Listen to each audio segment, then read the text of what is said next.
as you mentioned, love your enemies is, I mean, that's the oldest time. We go back to Jesus saying, love your enemies. And that's something that I think many of us are like, yeah. But it'll never work. But yeah, like, what does that really look like? Does that mean that we're all just going to join hands and sing Kumbaya around the fire? And that's not what Jesus is talking about. But then that leads to a whole bunch of questions about military and war. And yet we do see Jesus when he's approached, or John the Baptist when he's approached by soldiers, and they said, what do we need to do? And he says, well, basically don't do anything that you're not supposed to do. You know, you do your job as a soldier, but don't go beyond that. Don't be a bully, don't beat people up, but you still have to do that, do your job. And then Romans 13, where he who bears the sword doesn't bear so in vain. So there's this idea of that. So I'm looking at that going, okay, how does that fit together? How do we understand this enemy mode? And that, again, is in one sense that we're talking about it within a military law enforcement idea, whereas most of us don't live there. Where we live is in the everyday. We live on the online. We live Facebook and all these different interactions that we have with our family, our coworkers, our classmates. And in the political sphere, we see it being played out in posts and things like that. And with our spouses, I mean, this really has application in marriage.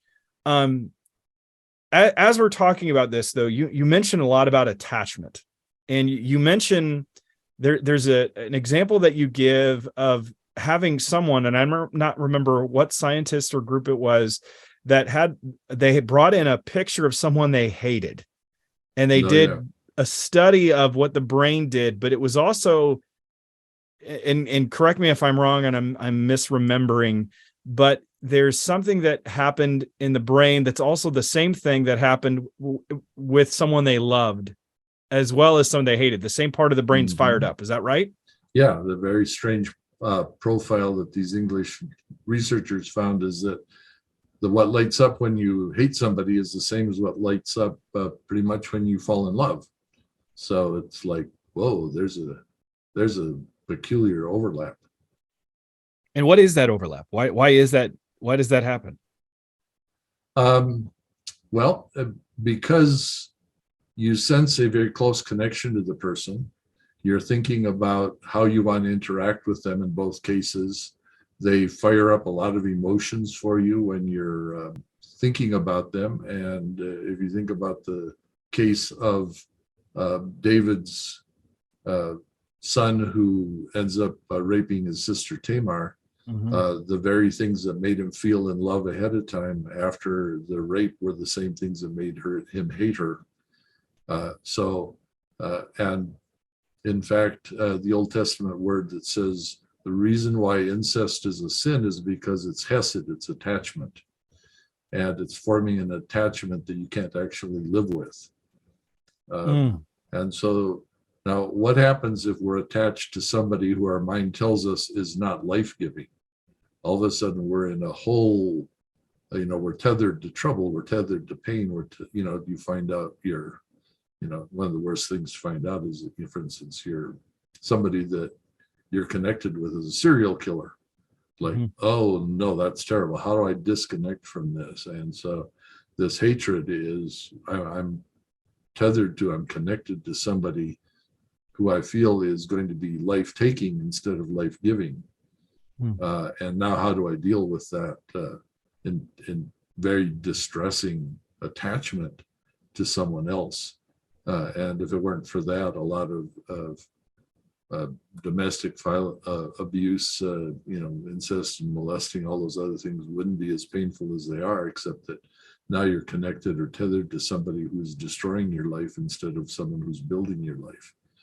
So these are very intensely felt in our brains and bodies, and consequently can become the most destructive forces as human beings. If you look at every time you hear a report of a sudden mass shooting, you find the story almost always traces back to some kind of bad attachment.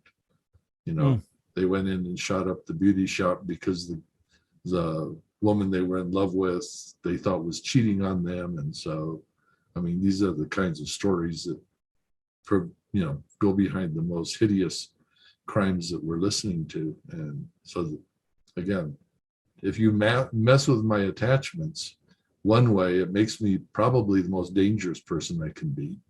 And if we mess with my attachments the other way and say, now instead of trying to make you lose, I intend to share whatever suffering you go through as my own, it makes us the people that can overcome enemy mode, because we're going to share each other's pain, even if it's pain I produced. And one of the things we found with domestic violence is if whoever was behind the violence would fully share and experience the pain they had produced, it was a huge disincentive to them ever doing that again.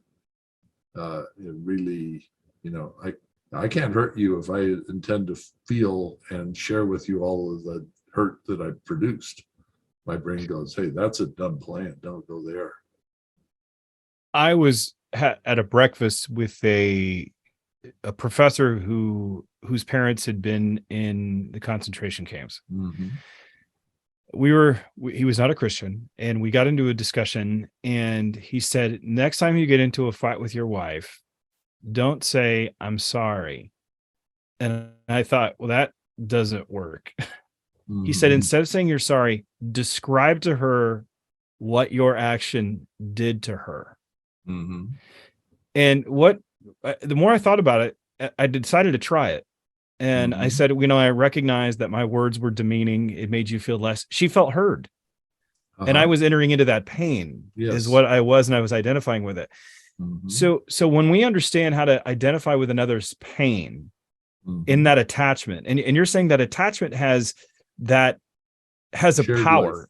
Life. Yeah. Say that again. Shared life. Shared life. The attachment is a shared life. What do you mean by that?